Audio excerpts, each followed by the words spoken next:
nous allons aborder un chapitre crucial, les anémies hémolytiques congénitales.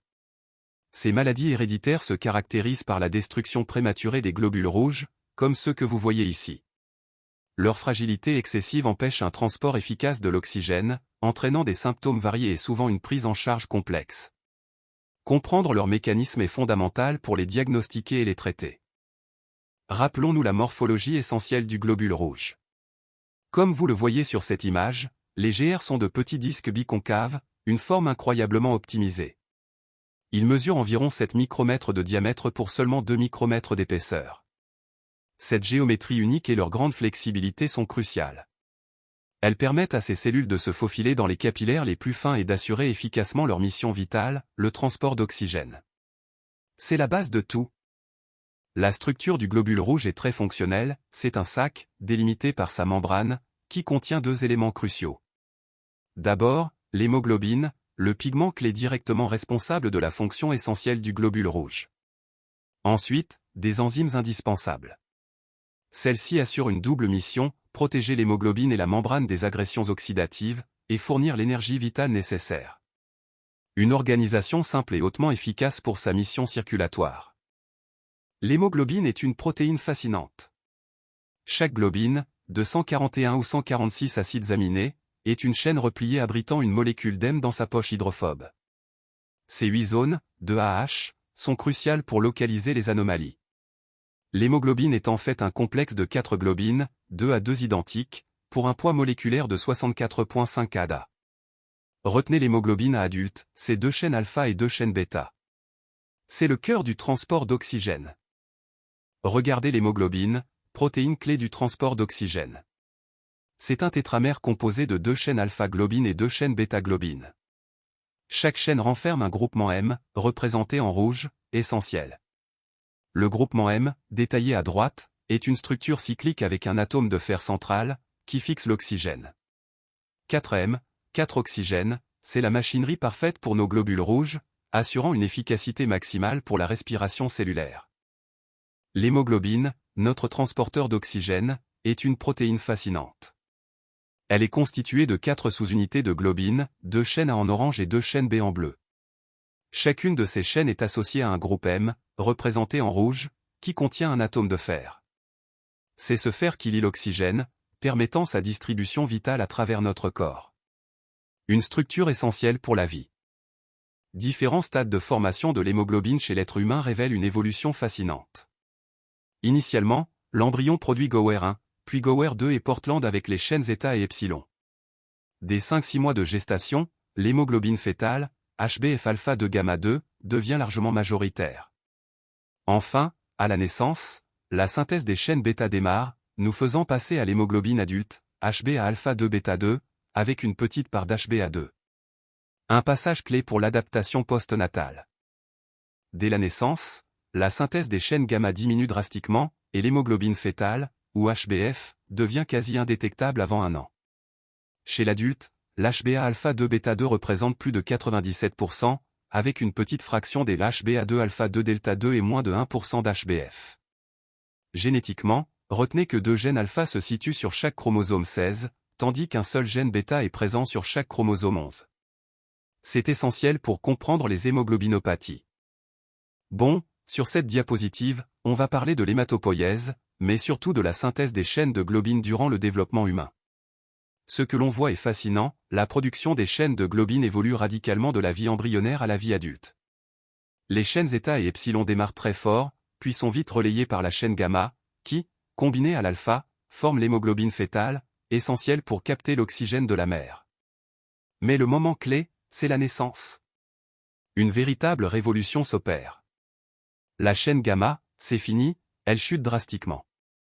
Et c'est la chaîne bêta qui monte en flèche pour former, avec la chaîne alpha, notre hémoglobine adulte principale. Notez bien que la chaîne alpha, elle, est présente et stable tout du long, c'est le socle de toutes nos hémoglobines majeures. Et pendant ce temps, le site de production de nos cellules sanguines migre, du sac vitellin primitif, au foie, puis à la moelle osseuse. C'est une merveilleuse adaptation à chaque étape de notre vie. La membrane se caractérise par son aspect classique trilaminaire en microscopie électronique, composé de 2 couches opaques encadrant une couche claire. Cette structure est principalement constituée de 50% de protéines, 42% de lipides majoritairement des phospholipides et du cholestérol et 8% de glucides, présents sous forme de glycoprotéines et de glycolipides. Retenez bien ces proportions. Protéines extrinsèques transmembranaires sont cruciales pour la transmission des messages. Côté interne, elles regroupent les protéines du cytosquelette du globule rouge, notamment la spectrine, essentielle au maintien de sa structure, et la protéine 4.1 et actine. Côté externe, ce sont majoritairement des récepteurs comme la bande 3 et la glycophorina. Et l'anchyrine, protéine d'ancrage clé, assure la connexion du squelette membranaire au reste de la membrane. Observons cette structure emblématique de la membrane plasmique, notamment celle d'un globule rouge. Au-delà de la bicouche lipidique, elle est riche en protéines cruciales. La glycophorina et la protéine 3, par exemple, traversent la membrane, interagissant avec des antigènes oligosaccharidiques à l'extérieur. À l'intérieur, un cytosquelette de spectrine et d'actine, ancré par l'anchyrine et la protéine 4.1, confère à la cellule sa forme et sa résistance, éléments essentiels pour sa fonction circulatoire. La forme biconcave est la morphologie idéale pour la déformabilité des globules rouges, leur permettant de traverser sans encombre les capillaires les plus fins, jusqu'à 3 micromètres de diamètre. Si cette forme est altérée, le globule rouge devient fragile, moins souple, et ne peut plus circuler efficacement, ce qui conduit à son hémolyse.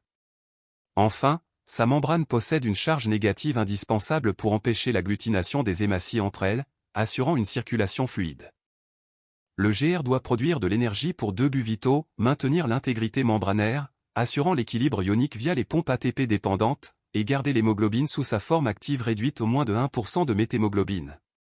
Cette énergie provient de deux voies, la glycolyse anaérobie, avec la pyruvate kinase PK en enzyme clé, et le shunt des pentoses, dont l'enzyme principale est la glucose 6-phosphate déshydrogénase G6PD. Retenez ces enzymes. Pathologie. Nous voilà à la deuxième grande section de notre cours. Après avoir exploré les bases fondamentales, nous plongeons maintenant au cœur des mécanismes des maladies.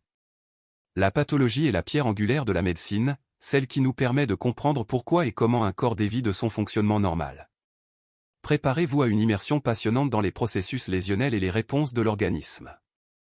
Un domaine essentiel pour tout futur professionnel de la santé. Les anémies hémolytiques congénitales, ou constitutionnelles, sont des maladies génétiques héréditaires caractérisées par une anomalie intrinsèque du globule rouge. On distingue trois grandes catégories. Premièrement, les hémoglobinopathies, qui peuvent être quantitatives comme le syndrome thalassémique, ou qualitatives avec l'hémoglobinose S. Deuxièmement, les déficits enzymatiques, comme ceux en G6PD et PK. Enfin, troisièmement, les atteintes de la membrane, dont la microsphérocytose héréditaire est le parfait exemple. Syndrome thalassémique, nous allons nous concentrer sur la bêta-thalassémie. La forme homozygote, appelée maladie de Cooli, est une anémie hémolytique congénitale et autosomique récessive. Elle résulte d'une diminution ou d'une absence complète de synthèse des chaînes bêta de globine. La mutation affecte les deux gènes bêta sur le chromosome 11, conduisant soit à une absence totale de production, dite bêta 0, soit à une production résiduelle, dite bêta+. La forme hétérozygote, elle, présente une mutation sur un seul gène bêta.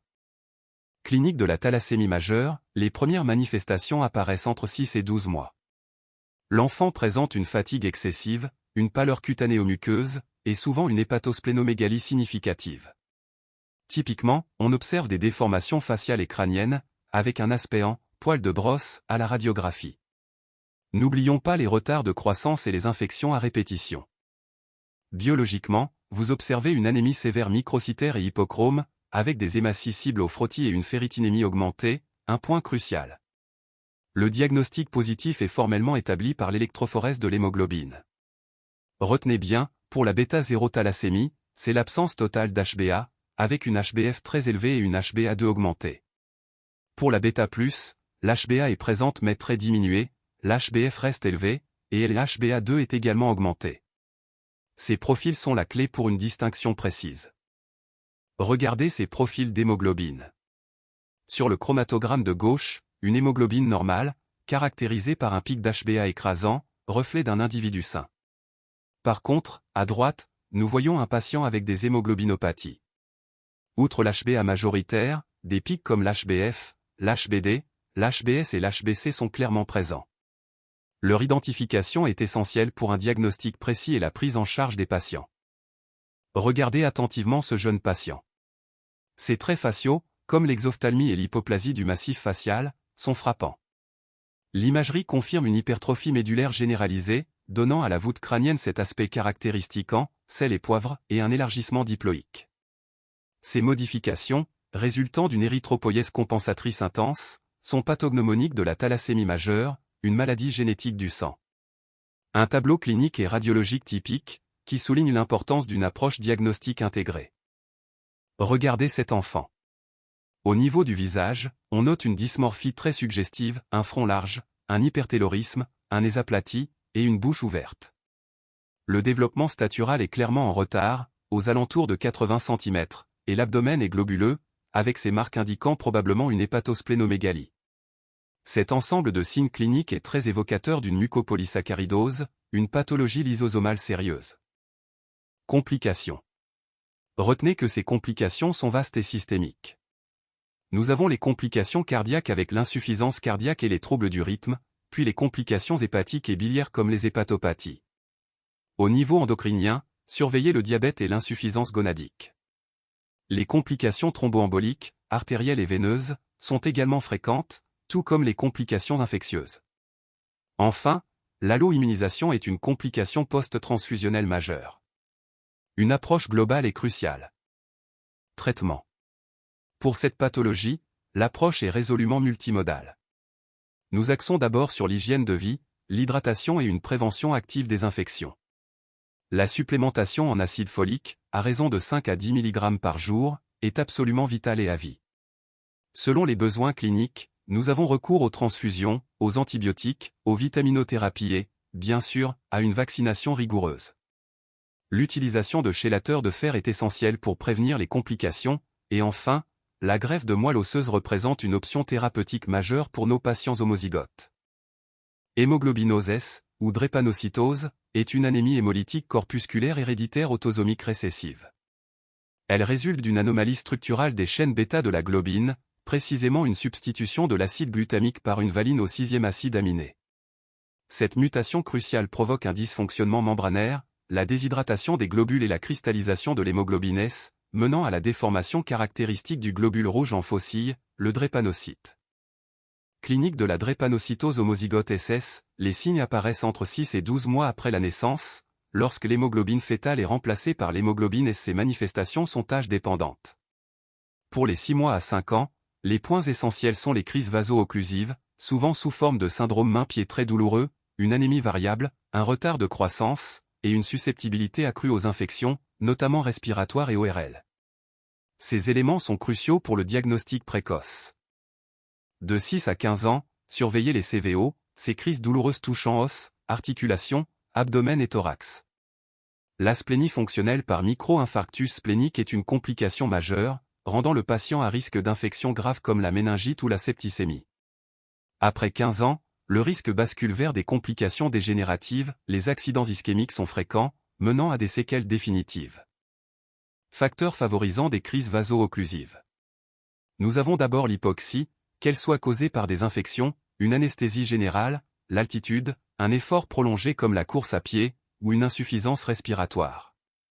Ensuite, la déshydratation est cruciale, souvent liée à une forte chaleur, un effort intense ou une infection accompagnée de fièvre. Enfin, un facteur trop souvent sous-estimé est le stress. Gardez ces 3 mécanismes clés en tête. Complications aiguës, retenez surtout les crises douloureuses, conséquences directes de l'hypoxie. Elles se manifestent par des accidents ischémiques ou vaso-occlusifs, AVC, infarctus mésentérique, priapisme par exemple.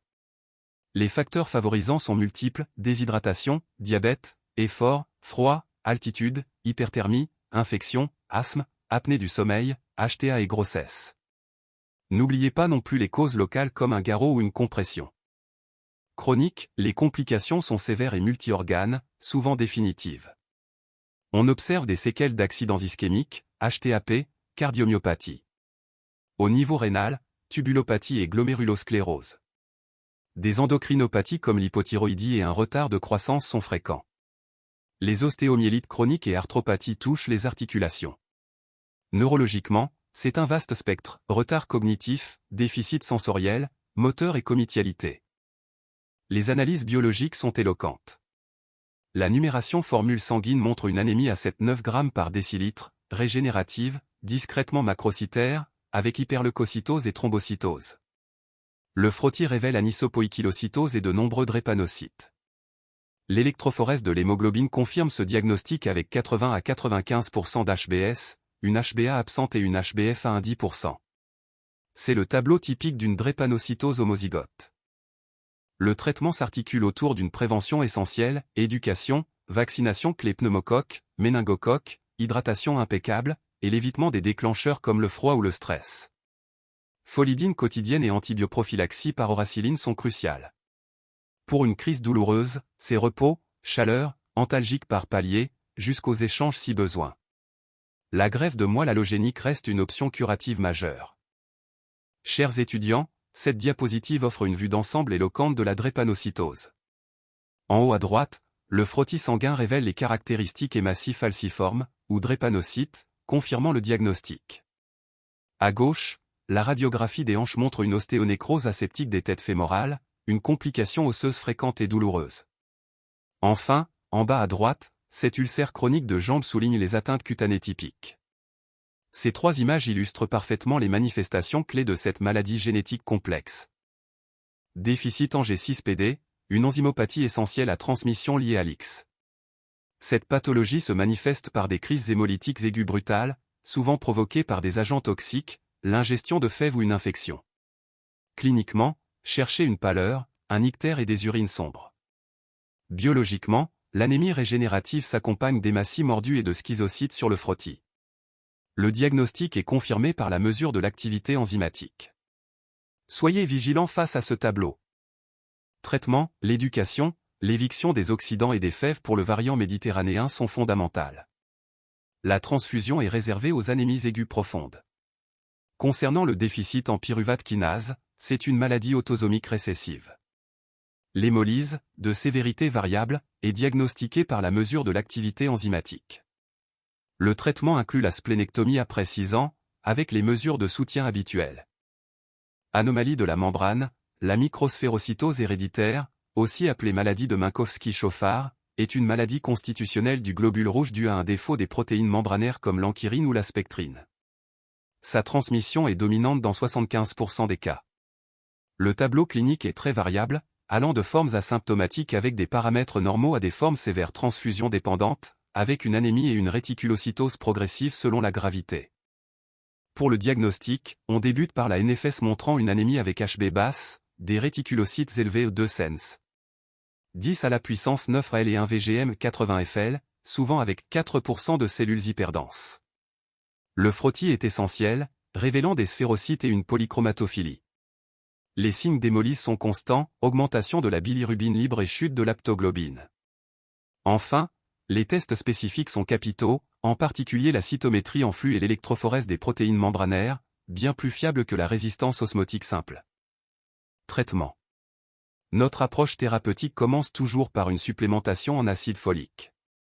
Ensuite, la splénectomie est envisagée, mais son indication est très précise, elle dépend strictement de la sévérité de l'anémie et de son impact sur l'état général. En cas d'anémie sévère, la transfusion sanguine devient indispensable. Et bien sûr, il faut anticiper et traiter les complications, comme la cholécystectomie si des calculs biliaires apparaissent. Merci sincèrement pour votre précieuse attention tout au long de cette présentation. J'espère que les points abordés aujourd'hui vous auront éclairé et suscité de nouvelles réflexions. N'hésitez surtout pas si vous avez des questions, des observations ou si vous souhaitez approfondir certains aspects. Votre engagement est la clé de la discussion. Je suis à votre entière disposition.